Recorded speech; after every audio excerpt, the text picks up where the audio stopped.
The VeriChip. It's about the size of a grain of rice, and it contains special codes that doctors and nurses can scan and then use to access the patient's current medications and other vital health information that are stored on another secure database. Each chip contains a unique 16-digit number that, when scanned, connects doctors to an internet database that retrieves medical records instantly. It was originally used for tracking lost pets, but the FDA approved VeriChip implants in humans.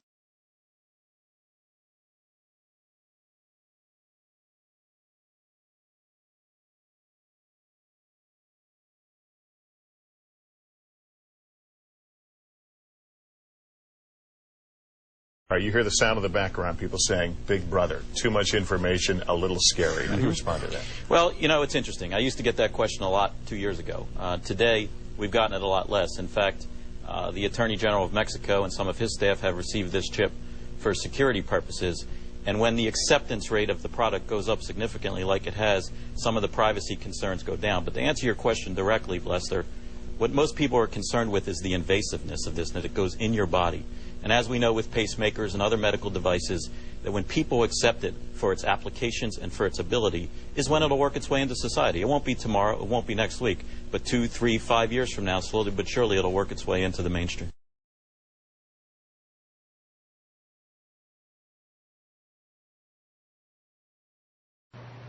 Sean Darks, chief executive of CityWatcher.com, didn't want to ask his employees to do anything he wouldn't do, so he had this chip embedded under his skin.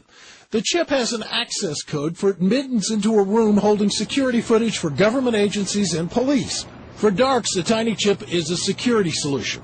No IDs for employees to lose. They can't. It's right there in their arm.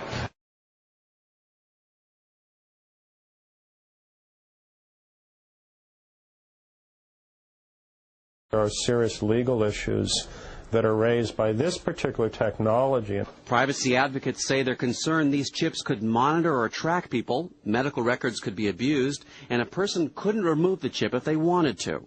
The Electronic Privacy Information Center's Mark Rottenberg is concerned that there currently are no rules that regulate or limit how this chip can be used. To suggest that somehow this is not personal information is simply misleading. It is very personal information. And less secure. The chips themselves don't contain any personal information, but they do contain a key to information. Unencrypted information that Jonathan Westhughes, a software developer in Canada, says he found relatively easy to copy, meaning he could become Sean Darks in the eyes of a machine if he wanted to. Well, they talked about, for example, electrical hazards. This thing is by no means inert. The way it works is it actually picks up and amplifies ambient electromagnetic energy from the reader devices. And if you have one of these things in your arm and you get within range of a powerful electromagnetic field, it can actually burn you.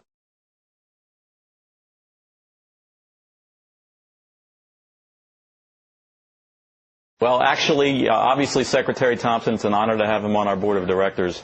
And as he stated all along, when the infrastructure is in place, he will get a chip. That could be 2050. Let me finish. We now have over 60 hospitals that have agreed to implement the system, so that time is nearing. Now, right? And I spoke with Secretary Thompson yesterday, and we believe it's in the very near future that he will get a chip and then appear on your show to talk. You have a chip implanted. Is it underneath your right arm? It's in the right arm. You power up a scanner, and you simply scan the arm.